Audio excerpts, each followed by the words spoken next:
So you're thinking about buying your first investment property here in the Fraser Valley. You're feeling a little bit excited and overwhelmed at the same time. Let me guess, you're also getting advice from your uncle and aunt that are pretending to be real estate experts. Or you're scrolling through videos on Instagram and TikTok watching people in the States promising to teach you how to make millions through buying real estate with no money down. Let me stop you right there. That's not how things work here in the Fraser Valley and in my home market of Abbotsford. This video is for those folks that are serious and are first-time investors. In today's video, I'll be sharing 10 critical tips to help you buy your first investment property and avoid the rookie mistakes. Let's get into it. I remember the first time when I bought my investment property, there was a little bit of emotions of anxiety and feeling overwhelmed.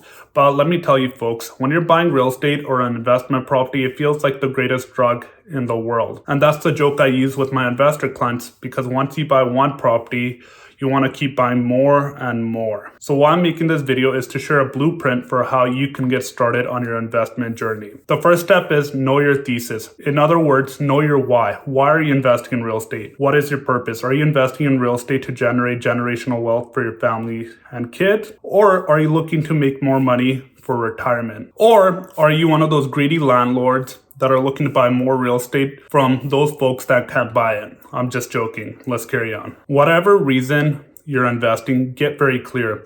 Another step is get very clear for your short-term 2 to 5 and 10-year goals with your investment property. A second part of this is identifying the type of property you're looking to invest in. Are you looking to buy a 1-bedroom or 2-bedroom condo, townhome, detached home, duplex, or a 4-plex? Or are you looking to buy a pre-sale condo? Get also very clear on the typical profile of the ideal tenant that will be renting your property. Tip number 2, saving for the down payment. One of the hardest things getting into the real estate market as a first-time home buyer and investor is the down payment. So here's the thing, folks. I get calls all the time from past clients that have referred their family or kids to me, and they're looking to buy an investment property. But here's the biggest secret when you're getting pre-approved for buying an investment property. You need a down payment of 20%. So for example, if you're looking to purchase an investment condo of a 1-bed, 1-bath condo that typically costs $400,000, you need a down payment of $80,000. If you're looking to purchase a 2-bed, 2-bath condo that's right now is selling around $500,000,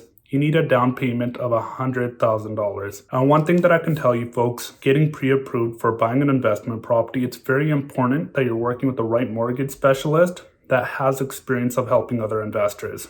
Another thing that my clients have done is if they have children that are just starting out and the kids are living at home, the parents will help the kids with the down payment and help them buy their first 1-bedroom or 2-bedroom condo. Tip number 3, understand the local market. In real estate, this is knowing the months of inventory and knowing the sales to active ratio. Right now, the Abbey condo and townhome market is representing a seller's market, while the detached home is representing a balanced market. But you can go one step further, folks. You can break the stats down to the micro markets and the macro market. This is knowing how the East Abbotsford market is different from the West Abbotsford market. And you can even break it down to the typical neighborhoods. Not only that, folks, but you want to research the vacancy rates, the average rent types, and local trends. The better you understand the market, the trends, the better you are able to identify a property that matches your needs. Tip number 4, build your real estate team. One of the most important on your real estate team is going to be your real estate professional. If you have any questions, you can reach out to me, but you want to work with a realtor that has experience of helping investors, but also invests in real estate themselves. And here's the bonus. When you're working with the investor savvy realtor like myself, we have a keen eye for looking at investments. We help you build your real estate portfolio from the first property to the second, third, and fourth, and so on. The other thing I'm going to help with is giving you an introduction to the other specialists on my team, ranging from a mortgage specialist, lawyer, notary, accountant, home inspector, contractors, people that do renovations, and the list goes on. Number 5, understand the Residential Tenancy Act. One thing that you need to understand is how the Residential Tenancy Act treats landlords and investors. Right now, in the last 5 to 6 months, we've had a lot of rule changes to the Residential Tenancy Acts, and essentially this takes rights from the landlords and gives more rights to the tenants. As a result, landlords are getting pissed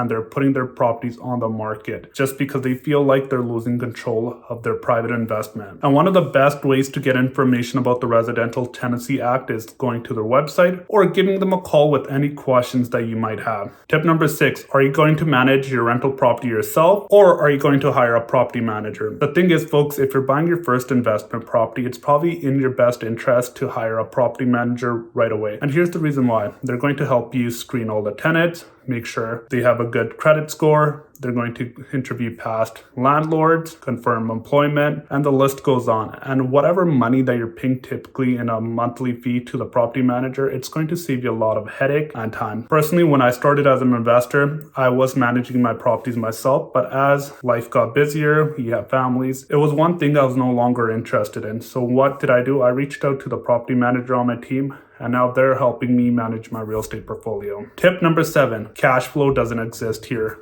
in Abbotsford or the Fraser Valley real estate market. So when you're buying a 1-bedroom or 2-bedroom condo here in Abbotsford, Chilliwack, Langley, or Mission, or Surrey, remember one thing, you're investing for appreciation. And historically, real estate does appreciate over the long term. When you're thinking about buying an investment property, you should go in with a game plan of holding on to the property for a minimum of 8 to 10 years. You shouldn't be worried about how the real estate market is performing a day to day or even 1 to 2 years in. You should look at the long-term picture. And the same skill goes to successful investors in the stock market. If you're looking at the stock market day to day, looking at what the ETFs or shares of Apple are trading at, it's going to drive you crazy. Or in the short term, it might lead you to making bad decisions based on irrational thinking and fear. Tip number 8, plan for the unexpected. When you're buying an investment property, folks, it doesn't matter if it's brand new or it's a 5 to 8-year-old condo, townhome, or detached home. There's always things that come up. Things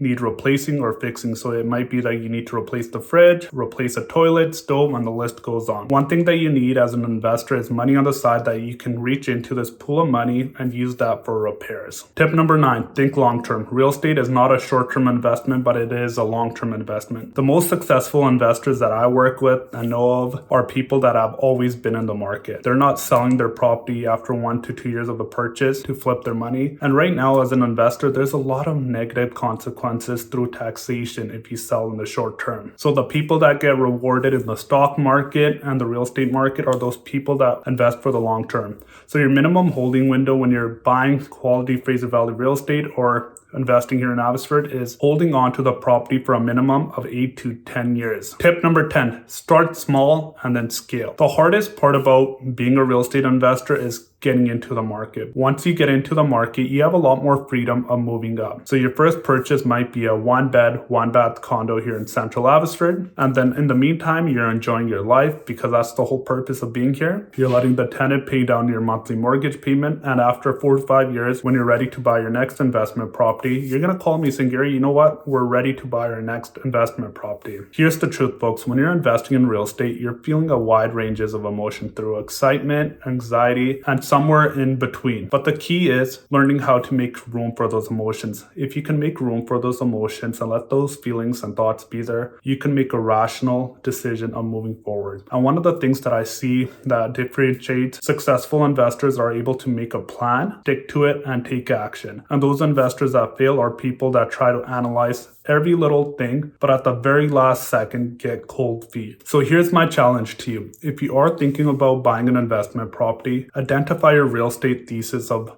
why you're investing in real estate to begin with. Get very clear on your 2, 5, 10-year goals, also the typical property that you're looking to invest in and your ideal tenant. Click the video on the side because we're going to tell you about the top 3 areas to invest here in Abbotsford. If you found today's content valuable, please go ahead and hit the like button and subscribe button. I'm Gary Dhindsa and we'll see you next week.